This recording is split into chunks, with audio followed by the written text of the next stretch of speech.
Hi guys, welcome back. വൈകുന്നേരം ഒന്ന് മുറ്റത്തിറങ്ങിയപ്പോഴാണ് ഇതേ നല്ല അടിപൊളിയായിട്ട് ആകാശം ബാക്കിലിരിക്കുന്നത്. എന്നും ഈ സമയം ഉറക്കായതുകൊണ്ട് തന്നെ വൈകുന്നേരം ഞാൻ കാണാറില്ല. അതുകൊണ്ട് തന്നെ നല്ല വിശപ്പുണ്ട്. എന്ത് കഴിക്കുന്ന ആലോചിച്ചപ്പോഴാണ് എന്തെങ്കിലും ഉണ്ടാക്കണം, അല്ലാതെ കടയിൽ നിന്നൊന്നും മേടിച്ച് തരത്തില്ല. സോ അപ്പം നമുക്കൊരു മസാല ദോശ ആക്കിയാലോ എന്ന് നല്ല ആഗ്രഹമുണ്ട്. ഇന്നലത്തെ മാവുണ്ട്, സോ ഒന്ന് മസാല ദോശ ആക്കാന്ന് വിചാരിച്ചു. എനിക്കാണെങ്കിൽ കുക്ക് ചെയ്യാൻ ഭയങ്കര ഇഷ്ടമാണ്. സോ നമുക്ക് അടിപൊളിയായിട്ടുള്ള മസാല ദോശ കണ്ടാലോ. ഞാൻ പോയി ഫ്രിഡ്ജ് തുറന്നപ്പോഴാണ് ഇത്ര അധികം വെജിറ്റബിൾസ് അവിടെ കണ്ട്. ഞാനെല്ലാം പെറുക്കിയെടുത്ത്. നമുക്കറിയില്ലല്ലോ ഇതിൽ ഏതൊക്കെ വെച്ചിട്ട് മസാല ദോശ ആക്കാൻ പറ്റും. നമുക്കൊന്ന് ട്രൈ ചെയ്യാലോ. ഞാൻ ഭയങ്കര കോൺഫിഡന്റ് ആണ്. അതുകൊണ്ട് എന്റെ റെസിപ്പീസിലൊന്നും നിങ്ങൾക്ക് പേടിക്കേണ്ട ആവശ്യമേ ഇല്ല. കാരണം ഞാൻ ഉണ്ടാക്കി വന്നപ്പോൾ അടിപൊളി മസാല ദോശയായിരുന്നു. അപ്പം നമുക്ക് ട്രൈ ചെയ്യാലോ. So welcome back to my channel. നമ്മൾ ആദ്യം മസാല ദോശക്കുള്ള മസാലയാക്കാം, പിന്നെ ഒരു അടിപൊളി തക്കാളി ചട്നി ആക്കാലോ. So cooker please. ടിങ് ടിങ് ടിങ് ടിങ് ടിങ്.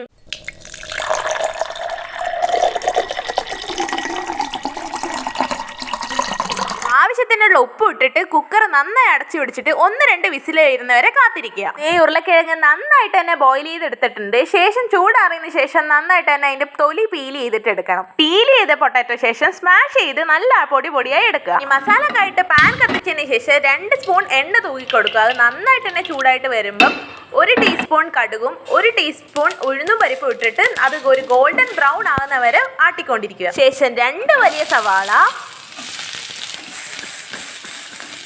മീഡിയം സൈസ്ഡ് ക്യാരറ്റ് ചെറുതായിട്ട് അരിഞ്ഞത്,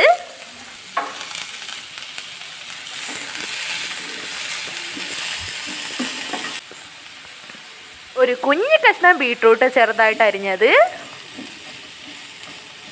ഒരു 5 അല്ലി വെളുത്തുള്ളി സ്ലൈസ് ചെയ്തത്, ഒരു 3 മീഡിയം സൈസ്ഡ് പച്ചമുളക് ചെറുതായിട്ട് അരിഞ്ഞത്, ഒരു കുഞ്ഞു കഷ്ണം ഇഞ്ചി കുനുകുന അരിഞ്ഞത്. ഇതെല്ലാം കൂട്ടിയിട്ട് നന്നായിട്ട് തന്നെ മിക്സ് ചെയ്യുക. ഇതിന്റെയൊക്കെ പച്ചമണം മാറാനും ഇതൊക്കെ നന്നായിട്ട് വേവാനും കൂടി ഇച്ചിരി വെള്ളം ഒഴിച്ചിട്ട് നന്നായിട്ട് തന്നെ അടച്ച് വേവിക്കുക. അങ്ങനെ കുറച്ച് സമയം വേവിച്ചതിന് ശേഷം വെള്ളമൊക്കെ വറ്റി കഴിഞ്ഞ് കഴിഞ്ഞാൽ ആവശ്യത്തിന് ഉപ്പ്, ഒരു 1/4 ടീസ്പൂൺ മഞ്ഞൾപ്പൊടി, കുറച്ച് മുളക് പൊടി, പിന്നെ നിങ്ങൾക്ക് ഇഷ്ടമുള്ള ഏതെങ്കിലും ഫ്ലേവേർഡ് മസാല യൂസ് ചെയ്യുക. ഞാനിവിടെ ചിക്കൻ മസാല പൊടി ഇട്ട് കൊടുക്കണേ. അതിനുശേഷം നന്നായിട്ട് എൻ്റെ പച്ചമണം മാറുന്നവരെ മൂച്ച് കൊടുത്തിട്ട് കുറച്ച് സമയം വേവാൻ വേണ്ടി ഞാൻ അടച്ചു വെച്ചിട്ടുണ്ടായിരുന്നു. അതേ പേര് ഉരുളക്കിഴങ്ങ് മാത്രം വെച്ച് മസാലയാക്കാറുണ്ട്, പക്ഷേ എനിക്ക് ബീട്രൂട്ട് ഇട്ടതാണ് ഇഷ്ടം. അത് വെന്തതിന് ശേഷം നമ്മൾ സ്മാഷ് ചെയ്ത് വെച്ച പൊട്ടാറ്റോ നന്നായിട്ട് തന്നെ മിക്സ് ചെയ്ത് കൊടുക്കാം.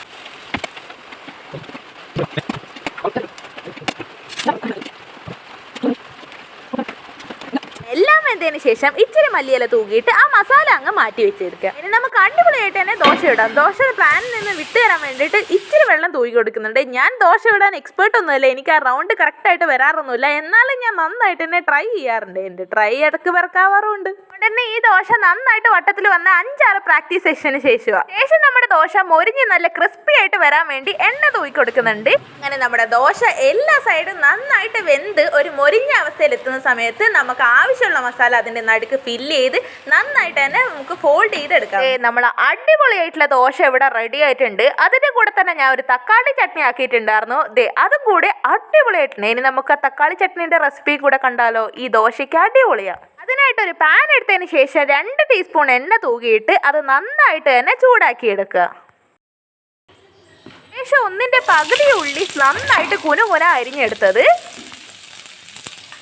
ഒരു 2 മീഡിയം സൈസ് തക്കാളി ചെറുതായിട്ട് അരിഞ്ഞത്, ഇവിടെ 1.5 പച്ചമുളക് എടുത്തിട്ടുണ്ട്. 1 പച്ചമുളക് മതി, എരി കൂടുതലായിരിക്കും. ശേഷം 3 അല്ലി വെളുത്തുള്ളി കുനുകുന അരിഞ്ഞത്. എല്ലാം നന്നായിട്ട് തന്നെ അടച്ചു വെച്ച് വാടി വെന്ത് വരുന്നവരെ വേവിച്ചതിന് ശേഷം ഇച്ചിരി ഉപ്പ്, മുളക് പൊടി, മഞ്ഞൾപ്പൊടി ഇതൊക്കെ ഇട്ടിട്ട് അതിൻ്റെ പച്ചമണം മാറുന്നവരെ വഴറ്റിയെടുത്തതിന് ശേഷം ഇതൊക്കെ തന്നെ നന്നായിട്ടൊരു മിക്സിയുടെ ജാറിൽ ഇട്ടിട്ട് നന്നായിട്ട് തന്നെ ഗ്രൈൻഡ് ചെയ്തെടുത്താൽ നമ്മുടെ ചട്നി റെഡി. വീഡിയോ ഇഷ്ടപ്പെട്ടാൽ ലൈക്ക് ചെയ്യുക, സബ്സ്ക്രൈബ് ചെയ്യുക. ബൈ.